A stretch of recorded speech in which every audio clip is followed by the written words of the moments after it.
মাবুদ শেষ দেখাটা মা বাবা সন্তানেও দেখে না। এমন মরণ মাওলা তুমি কাউকে দিও না, এমন মরণ মাওলা তুমি কাউকে দিও না।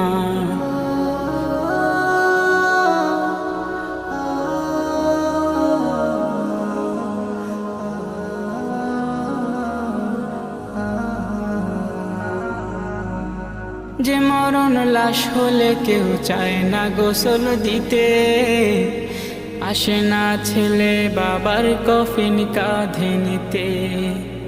জানাজা দাফন কাফন ভাগ্যে যদিও হয়, মানবতার ফেরিওয়ালা সেথায় অসহায়। এই পাপীদের কঠিন ইমতেহানে ফেলো না, মালিক এই পাপীদের